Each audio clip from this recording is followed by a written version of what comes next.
there's been a lot going on with the Jeff Wittek and David Dobrik situation, and it sort of came to a bit of a head today, so I figured I should make a video and talk about it. So basically, David Dobrik's a big YouTuber. He has a vlog squad with him. Jeff Wittek was part of that vlog squad. They were out doing a video vlog, and David was driving this escalator. Jeff was hanging from it by a rope. David was, of course, controlling it, but he was only controlling it with one hand.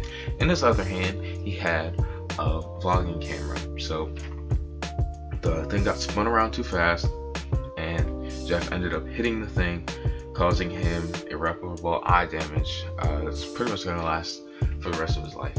And so things were pretty calm for about 2 years. It was a documentary, sort of helped improve David's image. About a week ago, Jeff came out and said that he was done protecting David, and I made a video about that. Go check that out if you want some more information about that. Since then, H3H3 started talking more about that. There was a bunch of drama between one of Jeff's friends and H3H3, like stalking stuff, weird rumors, and all types of crap, but I'm not really gonna get into that. So what made me want to do a video was the fact that Jeff came out with a video earlier on today reacting to a video from David Dobrik. I think it was like a Views podcast, right? That's what his podcast is called. And he was there with Jason Nash and his assistant Natalie. And basically they were talking about the incident. So it was about like 53 minutes long, and I'm just gonna cover the basics. If you want like a more in-depth view, just watch the interview for yourself, and so you'll understand where everybody's coming through and going. I guess alright, let me get into this. So first major thing is this post where Jeff apparently said that he wanted to recreate this video that 50 Cent had posted of this guy being on an excavator and getting thrown off, right? Well, the timestamp on the post says 2 hours ago, which means it must have been like really recent, right? And it also means that like David was probably like sitting in the hospital screen recording this, right? After Jeff, apparently his friend, is like on his deathbed. He's just sitting there going, oh, okay, let me cover my butt, right? Another thing with that, apparently David told Jeff, right, like I said earlier, like he's essentially on his deathbed, right? And he goes to talk to David, right? And he says, oh, don't tell people this was my idea. And why would you care that much on your deathbed? Like, this isn't a movie, okay? Like the end of Spider-Man 1, he was like, don't tell Harry. Okay, that's not what's going on here. That's not what would be the last thing that someone would say to you, right? And at this point, he didn't know if he was dead or not, which brings me to this next point. All right, so there was so when you get surgery, obviously you have anesthesia, and when you're under the effects of that, you can't really function as well as you would normally, right? And David would come to Jeff while he was under anesthesia and basically ask him like, hey, can you do this? Can we do this? Like, hey. And obviously Jeff's like, oh, whatever, you know, blah blah blah. Because I mean, you've probably seen someone on anesthesia. They're not in their right mind, okay? They just aren't.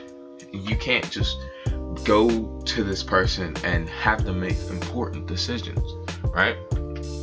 Which brings me to another thing about what David had talked about the doc's timing, right? He said that it wasn't too good because of all the scandals that were coming out about him. But like I said earlier, it improved his image because people were like, oh, well, David and Jeff were able to sort of join together. Even though on the YouTube part of like in the comment section, there's been a lot of uptick of people saying, oh, I can see the resentment in Jeff's eyes.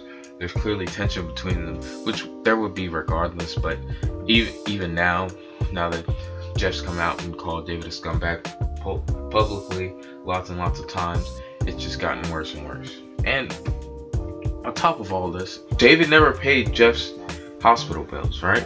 Which is a thing that you would do if you had courtesy. Hopefully, I think like just reach out, pay the bills, right? It's not gonna cost you that much, and when you're comparatively to when you're a millionaire, David has millions on millions of subs. He can afford a surgery or a couple of these surgeries, right? Because apparently, as far as I can tell, Jeff's affording these surgeries. So, and he has a fraction of the fame that David has. All right. Well, this sort of led to David pretty much admitting, like, hey, this was all completely my fault. And I don't know why he would admit that at this point. We all knew, but I don't think if personally how he operates, I don't think that was the best idea for him. I'm glad that he came out and was honest and real about like what he did, and that it was wrong, because it was wrong. Also, there was this thing with the doc how David just like there was literally 30 hours of footage, and there was not one point where David showed like genuine remorse. And they were asking him to like, hey, like maybe we should get him to cry or something, which is a little weird. I don't know why you would try to like induce crying, but how can you go this long? He didn't even say sorry, much less give remorse. Like, it's insane. And the more stuff that comes out about David, whether it comes to Trisha or that one random black guy, I forget his name. I should know his name. Big Nick, the Scotty Sire whole stuff, Dirty Dom, just this whole litany of stuff that's come out over the past 2 years. Dave Dobrik's looked worse and worse and worse, and yet people continue to defend him more and more and more. And I just don't see why. I don't see like what makes you think that this is a defensible person. Now, obviously, I don't think that he's the worst person ever, but I do think a lot of the things that he's done are objectively bad things, right? And driving that excavator with no licensed professional anywhere near, right? Almost killing his friend. And on the podcast, if you go watch it, which hopefully you do, he's just sitting there laughing and giggling. Like, what's funny? What's funny? I don't understand what's funny about this. Now, I have not ever, endangered my friend's life, so I haven't been in this position. Maybe he's laughing to get some of the pressure off of himself in like a mental space. Like, hey, this is really weighing me down, and laughing helps. But it's still a bad look, and I think he should have maybe like tried to say something about it, like, hey, I'm laughing because like I'm laughing to keep from crying or something like that, But yeah, that pretty much wraps up my thoughts and everything that happened. Thank you guys for watching. If you liked it, like it, please subscribe if you enjoyed. I'll have more videos like this. I post pretty much every day. I don't know why, but I didn't talk about the main thing that I was honestly just a good idea at this point. Just let the law take in, I guess. David already admitted that he was in the wrong, so this would really be a big win for Jeff. And as for David, it could look really bad. But yeah, I think that Jeff is going to sue David. Alright, this is really goodbye this time. Bye. See ya.